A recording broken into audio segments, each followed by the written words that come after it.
England का प्रधानमंत्री, भारत का प्रधानमंत्री, राष्ट्रपति, पूरी दुनिया का सबसे रईस आदमी, चाहे जो भी हो, वो अगर भगवान से मुक्ति मांगे तो मुक्ति नहीं प्राप्त कर सकता।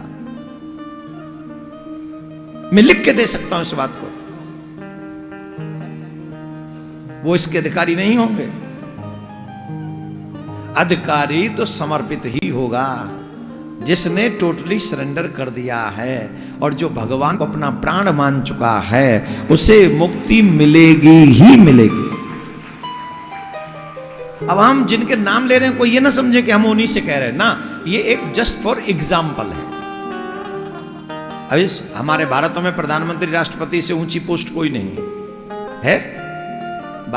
अमेरिका में प्रेसिडेंट से बड़ी पोस्ट कोई नहीं, और दुनिया में सबसे बड़े आदमी की जो धन की बात करें तो उनसे बड़ा धनवान कोई नहीं। कोई नहीं प्राप्त कर सकता मुक्ति को। और पता चले रोड पे बैठकर जो अपना जीवन जी रहे हैं, गंगा जल पान करके जो अपना जीवन जी रहे हैं, पता चले उन्हें मुक्ति मिल गई। क्यों मिल गई? बोले वो भगवान के सरेंडर थे, टोटली सरेंडर थे, भगवान के आगे समर्पित, उन्हें मिल गई।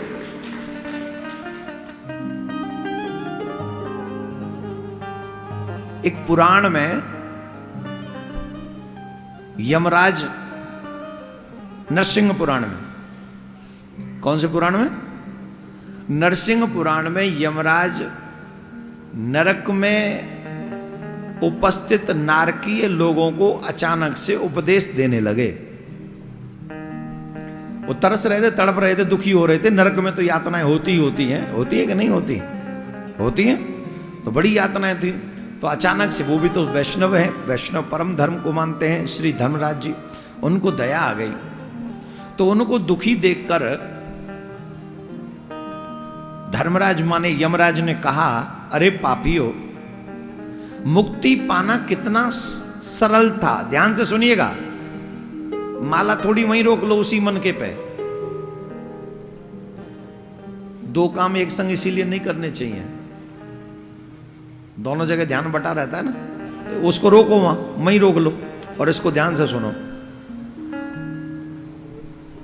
धर्मराज ने कहा कि मुक्ति प्राप्त करना, भगवान को प्रसन्न करना कितना सरल है, और तुमसे वो भी नहीं हुआ। तो लोगों ने प्रश्न किया, मुक्ति पाना क्या सरल है? बोले क्यों सरल नहीं है, बड़ा सरल है। बोले क्या सरल है?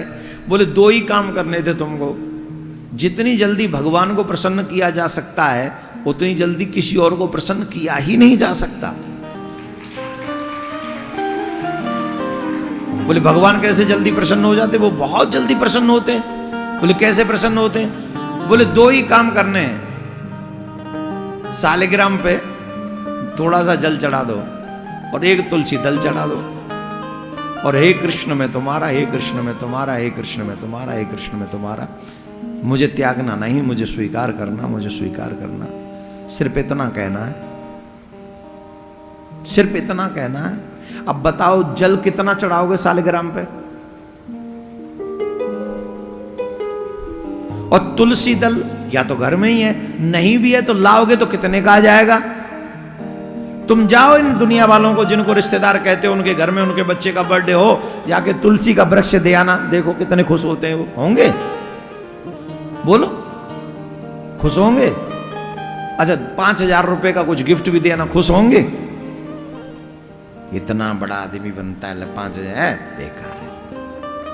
तुम बड़े हो तो एक्सपेक्टेशन भी बड़ी है उनकी। और ठाकुर जी को कोई आशा नहीं है तुमसे।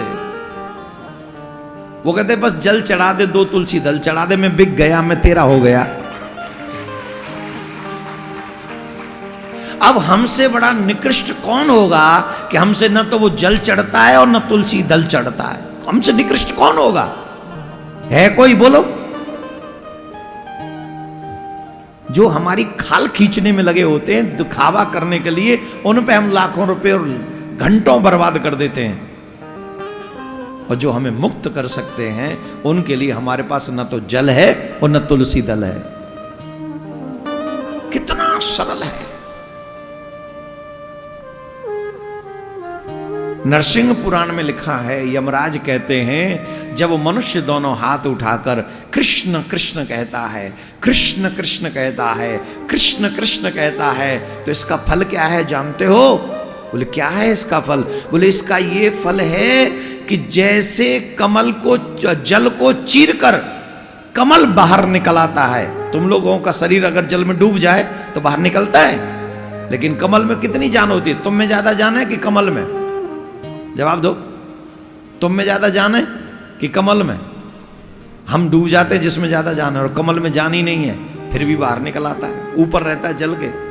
बोले जैसे जल को चीर कर कमल बाहर निकल आता है, वैसे ही नरक की यातनाओं को चीर कर भगवान श्री कृष्ण उसे अपने लोक में ले जाते हैं, उसे अपने लोक में ले जाते हैं। जो कृष्ण कृष्ण पुकारता है, क्या कहता है? जो कृष्ण कृष्ण पुकारता है। अब बताओ, ये भी काम हमसे नहीं होगा।